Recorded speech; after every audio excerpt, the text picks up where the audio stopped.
Esta es la historia de un chico que un día se despierta escuchando numerosos alaridos, aunque sigue en cama y posteriormente un nauseabundo olor a carne quemada entra por su ventana, tras lo cual oye disparos, gritos que parecen sobrenaturales y están cerca, y finalmente un choque y una explosión, que lo impulsa a levantarse, asomarse a la ventana y ver que el infierno ha llegado a la tierra. Yo creía que otra vez todo venía de mis pesadillas. Y que, si bien me estaba despertando, aquellos terribles alaridos eran alucinaciones auditivas, pues aún padecía de cierta somnolencia propia de ese pesado estado de tránsito entre el sueño y la vigilia.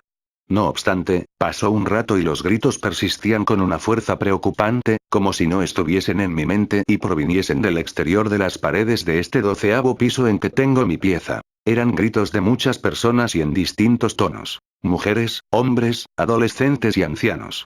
Alaridos que no solo reflejaban pánico extremo o desesperación, sino que en algunos casos expresaban palabras o frases, aunque yo no podía entender, ni me interesaba mucho, bien qué demonios decían, quizá por mi somnolencia. Y pues, vivo en el centro de la ciudad, en el 12º piso de un edificio alto, viejo y aburrido, donde a menudo, a pesar de estar bastante arriba de todo el ruido, me despiertan ciertos imbéciles que se ponen a pitar o a insultar sabiendo que el tráfico está congestionado y no ganarán nada portándose como animales.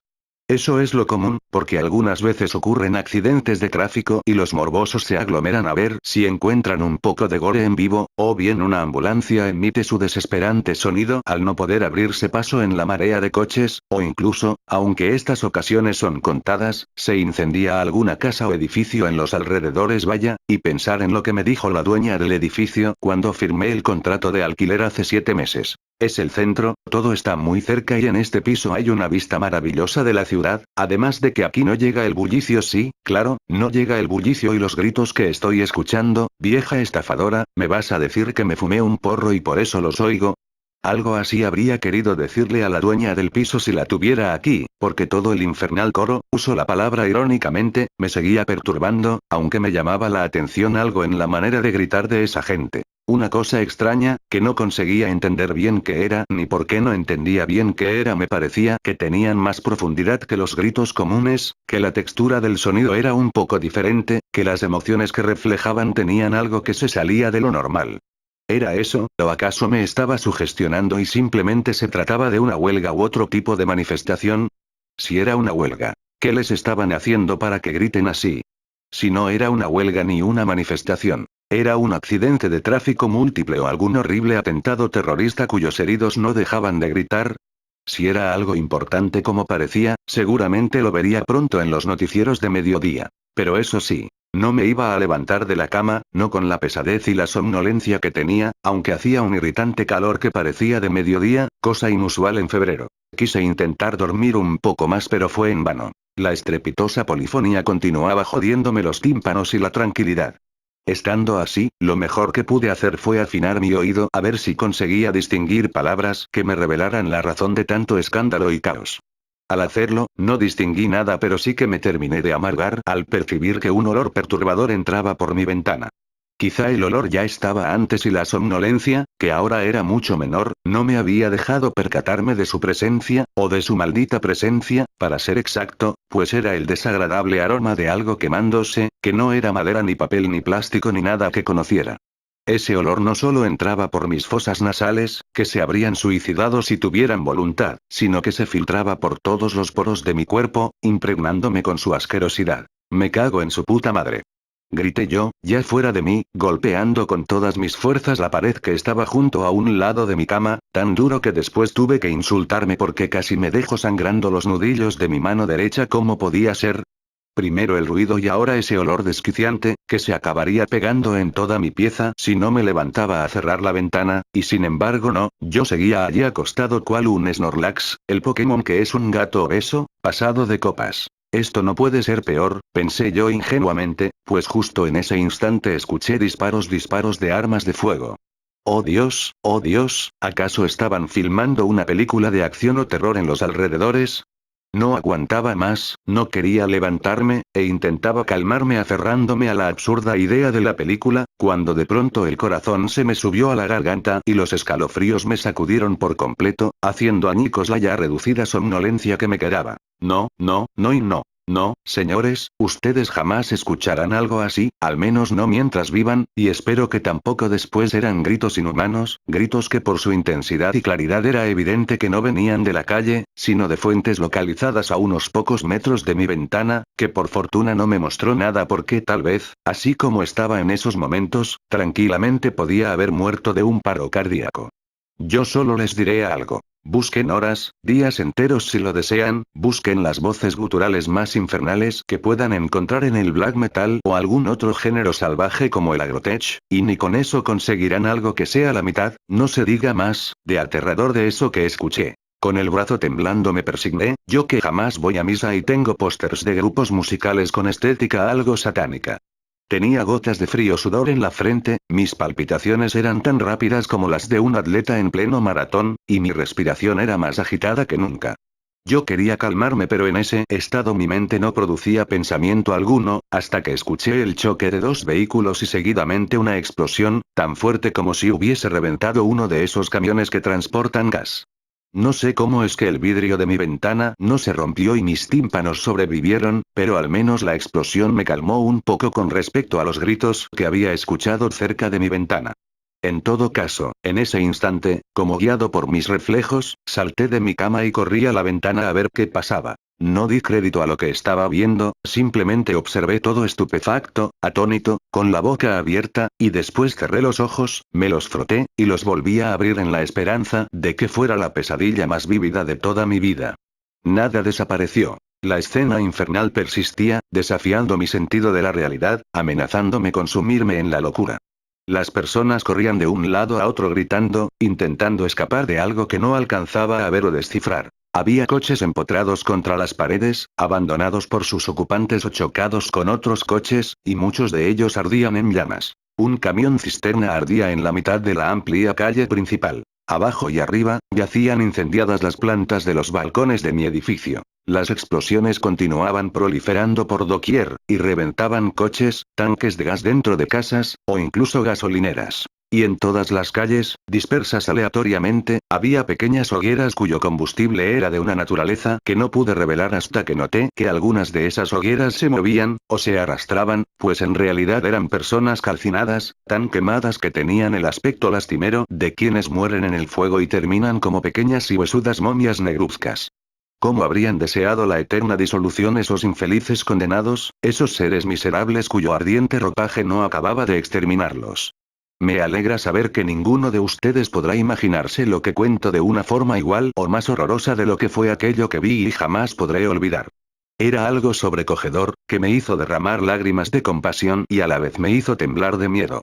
Como les decía, esas personas que se arrastraban nunca se extinguían, pero a veces el calor hacía que se les cayera un brazo, un pie, una mano, que se les fueran cayendo, convertidos en cenizas, trocitos de carne, o que se partieran en dos, profiriendo alaridos de pánico mientras sus vísceras cocidas se derramaban por el suelo. Aunque después, como pude notar, siempre venían, arrastrándose por el suelo, unas criaturas, si así puedo llamarlas, que eran como serpientes hechas de oscuridad, aunque con las cabezas, según percibí de lejos, con forma humana, y entonces esos seres envolvían a los condenados y los recomponían para que volviesen a arder, ahora ya con la piel, los cabellos y todo regenerado. Entonces, una vez que volvían a quemarse desde el principio, iban desprendiendo pedazos, en llamas, de ropa y piel quemada, que dejaban tras de sí cuando se desplazaban arrastrándose. También, y aunque extrañamente no lo había notado antes, en muchas de las ventanas de otros edificios y casas, alcanzaba a verse fuego adentro, el humo salía negro y abundante, y solían aparecer personas que, corriendo algunas veces en llamas, se acercaban a los bordes de las ventanas y saltaban.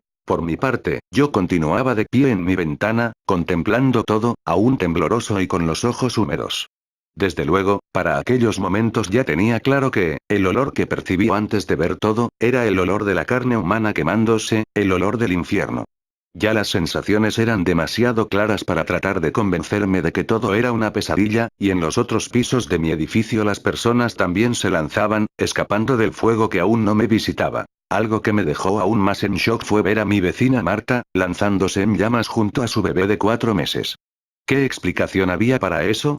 Si estaba viendo el infierno, ¿qué hacía un bebé en el infierno? Yo había escuchado rumores de que Marta practicaba brujería, le echaba agua hirviendo a los gatos y maltrataba a su otro hijo. Pero, si estaba viendo su futuro en el infierno, ¿era el bebé una ilusión creada para aumentar su tormento? Solo eso podría tener algo de sentido, porque incluso todo lo que veía no podía ser pensado como un infierno admitido por Dios. Todo era tan absurdo, tan inconcebible, y sin embargo era incluso, como si no bastase, empezaron a aparecer vehículos militares, y los soldados salían, le disparaban al aire o a las personas, se mataban entre ellos, se suicidaban, echaban granadas y corrían a romperse la cara contra algún poste, o protagonizaban otras locuras por el estilo. Además, estaban lloviendo bolas de fuego, grandes bolas de fuego. Cuando alcé la vista, vi que en el cielo nublado volaban unos dragones de unos 15 metros, con la piel tan negra que las escamas de un dragón a veces mostraban tonos naranjas, pues reflejaban el fuego que escupían sobre la gente. Los otros dragones ya era demasiado, la escena parecía un retorcido film de fantasía, que poco más y rozaba lo surrealista por su proximidad al mundo de las pesadillas. No piensen que los dragones no daban miedo. Sus enormes ojos de iris rojos eran tan humanos en aspecto, y tan demoníacos en esencia, pues la mirada de estos seres alados reflejaba ira, odio, maldad, y una inteligencia superior a la humana, que hacía pensar en la inteligencia angélica que los teólogos asignaban a los ángeles, y que no resultaba difícil atribuir a esas abominaciones si se las consideraba como ángeles caídos. Por otra parte, era muy perceptible el sadismo de los dragones, porque tenían como destrozar todo rápidamente a colazos o con las garras, pero preferían rugir, escupir fuego, y herir a la gente antes que exterminarla temporalmente. Recuérdese que las serpientes de sombra los revivían. Estaban por todas partes, a miles de metros, y hasta en el horizonte, donde ya solo alcanzaba a verlos como puntos negros que se movían. Hasta donde daba mi visión, los dragones hacían el mismo tipo de cosas en todas partes, en todas las zonas del infierno, o de lo que parecía el infierno, porque quizá estaba teniendo visiones del apocalipsis, puesto que en el cielo aparecieron algunos aviones de guerra, que en vano lanzaron los misiles contra los dragones, pues estos ni siquiera sufrieron herida alguna, y así unos cuantos pilotos, desesperados, se suicidaban, eso creían, estrellando sus cazas contra las diabólicas bestias. Si era el infierno, ¿por qué se les daba a los humanos la oportunidad de creer que podían pelear contra los dragones? Si era el apocalipsis, ¿por qué revivían las personas a fin de volver a sufrir? Quizá el apocalipsis, al menos para la mayoría de personas, implicaba vivir no solo el fin del mundo sino algo que, dependiendo del caso de cada persona, era o bien una experiencia anticipada del infierno, en donde nadie muere ni se destruye irreversiblemente porque tiene que seguir sufriendo, en que habitarían por siempre. O bien, y como proceso de expiación, una experiencia del infierno aquí en la tierra, pero de duración limitada pues después gozarían de la presencia divina tras su pase por el purgatorio. Sea lo que fuere, resultaba acertado llamarle el infierno en la tierra a eso que veía, y que en realidad me parecía que debía ser el apocalipsis en la forma descrita, esto es, como el fin del mundo ejecutado a través de una especie de venida del infierno, que no es tanto un lugar sino una situación, a la tierra. Naturalmente he pensado todas estas cosas a la hora de contar lo vivido, porque en esos momentos ni siquiera un matemático tendría tanta cabeza fría como para ponerse a analizar. Por suerte todo acabó en poco tiempo. Fue así. Yo seguía mirando todo cuando, después de que los dragones gritaron con voz humana, uno de ellos, que estaba bastante lejos, se viró en dirección hacia mí y empezó a volar lentamente, acercándose. Quería correr pero ni siquiera podía voltear la cabeza, era como si una fuerza misteriosa me obligase a estar quieto, esperando lo peor. Lágrimas de intenso terror brotaban de mis ojos a medida que el dragón se aproximaba, aunque estando a unos 3 metros se detuvo, me miró fijamente y entonces, súbitamente y velozmente recordé las mayores maldades que había cometido en vida, a la par que sentía gusanos invisibles moviéndose adentro de todo mi cuerpo. Después mi mente volvió a lo que estaba viviendo, y el dragón abrió su enorme boca mostrando sus colmillos enormes y delgados, dispuestos en hileras al igual que un tiburón. Lo último que recuerdo es el intenso resplandor naranja de ese torrente de fuego, y el calor insoportable y distinto a todo cuanto había conocido. Un calor que te quemaba cada célula antes de destruirte, un calor que no era solo físico sino también espiritual, pues yo que toda la vida me pregunté en dónde diablos estaba esa estúpida fábula del alma, yo sentí entonces por primera vez a mi alma, ardiendo en las llamas implacables del infierno.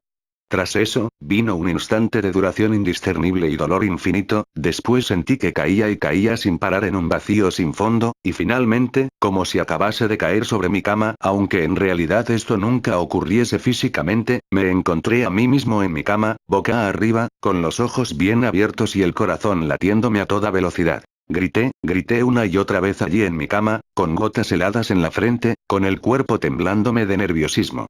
Después me calmé, miré alrededor, me froté los ojos, vi que todo estaba como antes del horror, volví a proferir alaridos de desesperación para desahogarme, y finalmente me quedé allí, sentado en mi cama, con las piernas extendidas y la espalda ligeramente encorvada, mirándome las palmas de las manos como un enfermo mental, intentando convencerme de que solo fue la peor pesadilla de mi vida, o al menos eso creía hasta que giré mi cabeza a la derecha y vi que allí, sobre mi velador, yacía un pequeño, poco más grande que una cánica, trocito de carne chamuscada.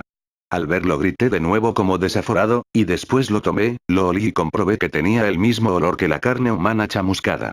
Pese al inmenso nerviosismo, pensé en guardarlo a modo de evidencia, nunca sería una prueba, de que todo lo que vi fue real, pero el pedacito de carne quemada se secó rápidamente, hasta reducirse a un montón de cenizas que se me escurrieron entre los dedos, cayeron sobre mí y se desvanecieron para siempre, igual que mi cordura.